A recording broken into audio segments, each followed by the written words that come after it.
Okay, honey, have your umbrella. I'm not gonna. Oh, I'm gonna get off in the car and have a cigarette. Did I have my other umbrella, hun? Yeah, it's just in the seat behind me. Okay, so I can have a cigarette. Do it. Yeah. Oi. Okay.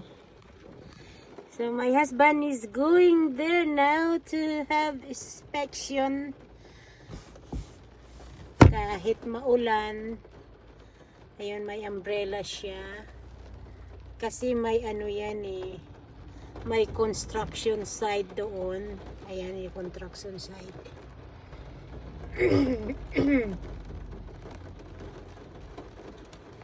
Kawawa naman ang asawa ko. Ang hirap kaya ng trabaho ng engineer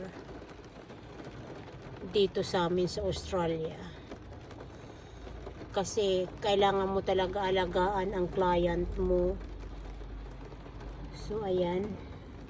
Nag-aantay lang ako dito sa sasakyan. At ako ay napapaihi na. Sige lang, mag-aantay na lang ako. Thank you mga abangers! And thank you for all my followers.